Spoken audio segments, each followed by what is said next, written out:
Hello there, folks. Hope you're all doing well. Here in San Luis Obispo and just downtown here. And we're finally getting some rain here, which is desperately needed. It's been super dry here. I've been here like 4 months now with college, something like that, maybe more.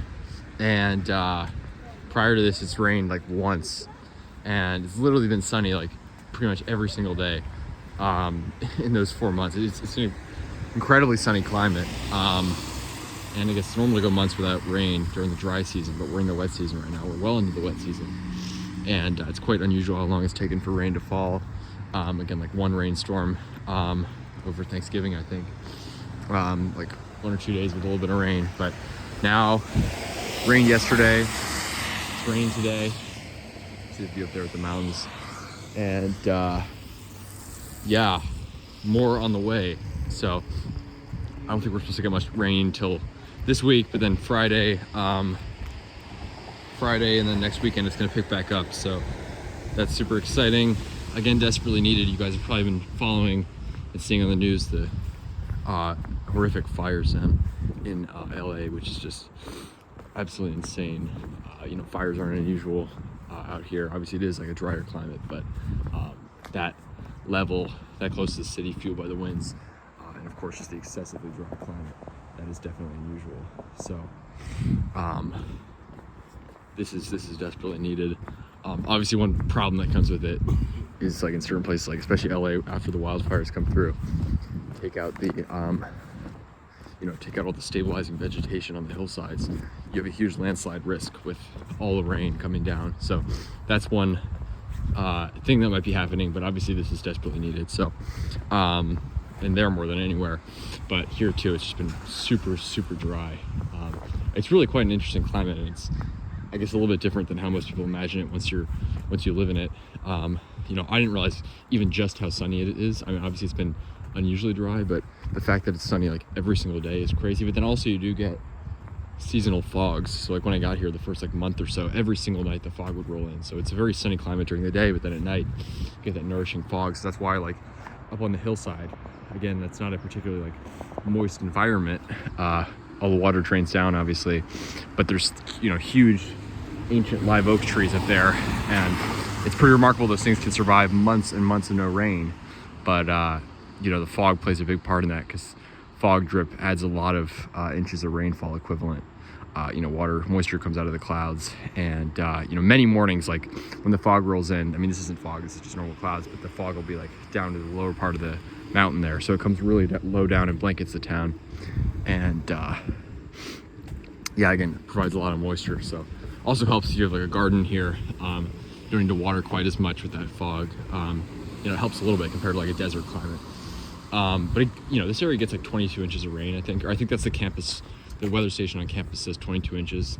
And it varies a lot. Obviously the top of the mountains probably get more. You have crazy diverse microclimates. So like by the water, it actually gets less rain. Like by the immediate coastline, it's like 15, 16 inches. And then here on campus, a bit inland, a bit more elevation, you get a bit more rainfall. So 22 inches is not a lot, but it's also not nothing. I mean, that's like a little more than half of what DC gets. And in addition to that, it's all concentrated in the wet season, which is right now. So like the last 2 winters, which were super wet, I'm guessing they got a ton of rain. But it's almost surreal to walk around here on a rainy day, because I literally have not experienced that. I was gone the last time it rained, and again, it's been like months since consistent rainfall, like 8 months at this point. So it's kind of crazy. Literally every day it's been sunny here, but I'm guessing that'll change soon. We're in the wet season, so yeah, it's really interesting. I don't know, this is desperately needed rainfall here in California. Yeah, look at that redwood, by the way. That is a big one of the bigger ones I've seen around town, probably as old as the house there, so probably like late 1800s maybe that it was planted. Yeah, that's probably pushing 100 feet, probably close to it. And you can see the palms here, just spectacular. It's such a nice climate. It really is such a pleasant climate. But it's interesting, like it'll be 65, 70 during the day. If you're walking around, that'll feel pretty hot. The sun is surprisingly strong here, even though the UV isn't super high. I have no idea what it is, but the sun feels extra strong here. But then at night, you know, or even if you're in the shade during the day or at night, it'll feel surprisingly chilly. Like you sit down in the shade on a, you know, it feels like a hot day, and suddenly it feels like 15 degrees cooler. It's very interesting. So just the nuances of this climate is super interesting. You know, people think it's like the same year round, and it is pretty consistent, but there's like more variability almost day to day than season to season. You know, you can have 20-degree temperature differences between one day and the next, whereas like the whole year the temperature varies on average about 10 degrees. So summers are at 10 degrees hotter than the winters. It is a very consistent climate. But like for instance, like 3 days ago it was 75 degrees here. 3 days ago it was 75 degrees here, which is warmer than the average this time of year. Average high is like 64, 65. So again, it's very, very mild. But today and yesterday that high was 50. So high 50 today. It's like high 40s right now. That feels kind of chilly, especially with no sun. Once the sun comes out, it warms it up a lot. But yeah, just remarkable to me. There's a royal palm on campus, a huge royal palm I have videos of. So I need to make another video on it because it's pretty remarkable. Just having lived in this climate, you know, it is quite warm year round, but it's not like hot for a while, and then you have like, you know, chilly days. You get consistent nights in the 30s to 40s in winter. It's kind of insane that a royal palm could survive here, and yet it does. No damage or anything. So I'll have to make another video of it. These queen palms are huge. I've actually never walked down the street, but you can see all the tons of fruit that they drop. That's Madonna Mountain there. So we're like probably 200 feet above sea level right now, maybe less. Pretty close to sea level, and that's like a 1,200-foot mountain. So decent size. There's some pretty big ones around, and then you can see it. Those ridges back there are 2,000 to 3,000 feet in elevation. So it's really hard to see, but that one right there, that's a lower ridge, and then these ones in the background are super high, and they're actually high enough that, you know, at the base and lower elevation, there's actually like no trees because it's far enough from the fog and the coastal influence that it gets super dry. But then at the top of the mountain, there's actually conifer forests. So it's literally it's something you just don't have on the East Coast, really. It's an entirely different ecosystem. I mean, you have it in some places, but much more so out here. Literally a totally different ecosystem at the top. I think they get occasional snow at the top, maybe. I mean, never snows here, but maybe at the top of the mountains, it's certainly a lot colder. And yeah, again, it's moist enough to support conifers, whereas there's no trees at the lower elevations. So these nuances just really, I don't know, I find them interesting. But yeah, that's the mountain there. It is, yeah. I don't know about you guys, but I actually love the rain. So to me, you know, I'm actually trying to get out on these rainy days. Look at the citrus up there. Trying to get out on these rainy days and just enjoy it, because yeah, it is such a nice change of pace. It really is. I'm someone who, even back in the climate I'm from, which is by no means like a super sunny climate, although it's not as exceptionally cloudy climate. Back in Maryland, we get plenty of rain. I prefer cloudy days there. So being here, you know, I love the weather. I love what it allows you to grow, the palms and everything. But there's one thing I miss about the weather back east, which isn't a lot, but it's probably be the rain. I love rain. I love just like overcast days.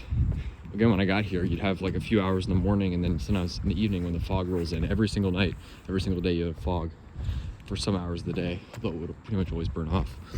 But once you get out of fog season, like into September, that fog sort of disappears, and it's just an occasional thing, and you wake up and the whole day is sunny. So yeah, you see what I'm talking about? Like those hills there, besides like actually that tiny bit there that gets like a little bit more moisture in the ravine, the rest of the hills are entirely treeless.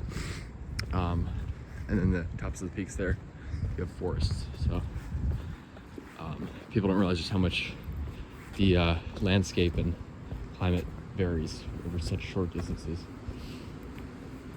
Here's the creek, downtown San Luis Obispo. So it's a beautiful town. If you guys are in California, drive like the Pacific Coast Highway or something, people pass through here, but definitely worth the stop. Obviously I'm living here, so I love it. These ficus trees have become one of my favorite species of tree. I mean, look at that view. Entire row of them lining the street there.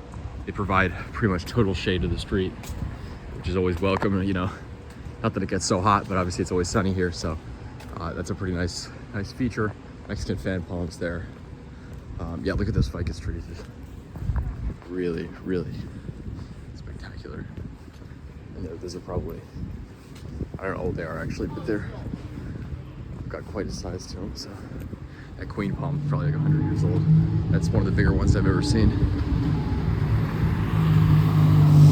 So yeah, that's the news, guys. We got some rain here, and I'm just absolutely loving this. I'm just loving walking around in the rain. Something I really did miss about home. And again, it's like the rain really varies from year to year. So rainy winters, it'll feel like you're in a rainy climate. You know, you have like rain most days, but then dry years, you'll have like what's happening right now, which is, you know, we're like close to halfway through the wet season, probably. Maybe not quite, but we're well into it, and we've gotten virtually no rain so far. So this is welcome. And then next weekend we're getting more rain, so we'll take all that we can get, you know, here in California. So up north, the north coast, the redwoods, that's a temperate rainforest. So people don't realize, people ever think California is always dry. No, we have a wet season. Then up north, they get tons and tons of rain every single winter, obviously to support the redwoods, the tallest trees on earth. But then, you know, you got incredibly dry deserts, and you got everything in between. We're in an in-between climate right now. Mediterranean climate with the dry season and the wet season. So yeah, loving this rain. Good for the plants, and yeah, it's awesome. Have a good one, folks.